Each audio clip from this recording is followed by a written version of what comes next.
Assalamualaikum warahmatullahi wabarakatuh. Pertama-tama saya akan menjelaskan tentang permintaan, penawaran, dan keseimbangan pasar. Dalam kehidupan sehari-hari, transisi pembelian barang melibatkan konsumen, melibatkan permintaan dan penawaran. Permintaan adalah jumlah barang yang dimintai oleh konsumen pada berbagai tingkat harga dalam periode tertentu. Sedangkan penawaran adalah jumlah barang yang produsen tawarkan kepada konsumen pada waktu dan harga tertentu. Keseimbangan pasar terjadi karena jumlah barang yang diintai sama ditawarkan menghasilkan harga pasar yang stabil. Akan menjelaskan faktor yang memengaruhi harga barang itu sendiri, harga barang lain yang berkaitan, tingkat pendapatan per kapita, selera atau kebiasaan, jumlah penduduk, perkiraan harga di masa mendatang, distribusi pendapatan, usaha produsen meningkatkan penjualan. Fungsi dan hukum permintaan. Fungsi dan hukum permintaan dibagi menjadi tiga. Yang pertama ada fungsi permintaan. Fungsi permintaan adalah hubungan matematis antara harga atau P dan jumlah barang yang diminta atau Q sesuai hukum permintaan. Yang kedua ada hukum permintaan. Jika harga turun, permintaan meningkat. Jika harga naik, permintaan menurun dengan sesuai faktor lain tetap. Yang ketiga ada alasan hukum. Alasan hukum adalah terbatasnya pendapatan konsumen menyebabkan perubahan permintaan sesuai harga. Konsep atau pengertian dan faktor-faktor penawaran.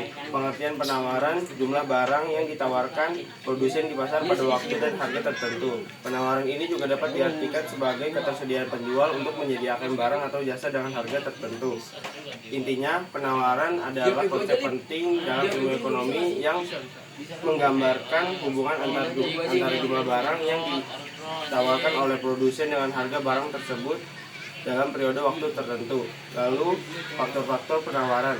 Faktor-faktor yang memengaruhinya adalah harga barang itu sendiri, harga barang lain yang berkaitan, harga faktor produksi, biaya produksi, teknologi produksi, jumlah pedagang atau penjual, tujuan perusahaan atau spekulasi, kebijakan pemerintah.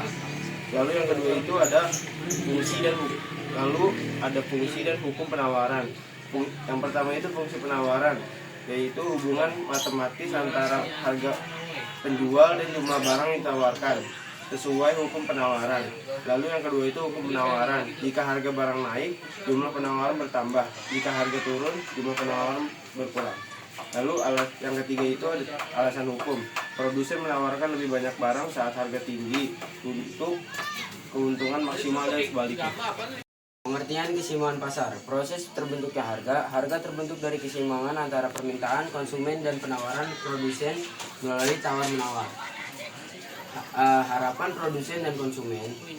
Produsen ingin harga setinggi mungkin, konsumen ingin harga serendah mungkin untuk kepuasan maksimal. Harga keseimbangan. Harga kesepakatan yang dicapai disebut harga pasar atau price equilibrium. Jelaskan grafik dan pergeseran keseimbangan pasar. Perubahan permintaan dan penawaran.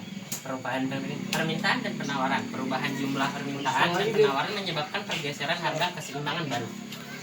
Lalu ada kekuatan pasar. Kekuatan pasar menentukan harga keseimbangan yang baru setelah perubahan tersebut. Yang ketiga ada manfaat pergeseran. Menentukan langkah pembelian dan penjualan barang yang tepat sesuai kondisi pasar. Lalu ada rumus dan penjelasan keseimbangan pasar.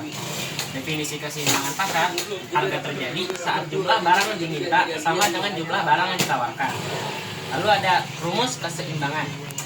Titik potong grafik fungsi permintaan dan penawaran yaitu QD sama dengan QS atau PD sama dengan PS. Keterangan variabelnya, QD adalah jumlah barang yang diminta, QS adalah jumlah barang yang ditawarkan, PD adalah harga barang yang diminta, dan PS adalah harga barang yang ditawarkan.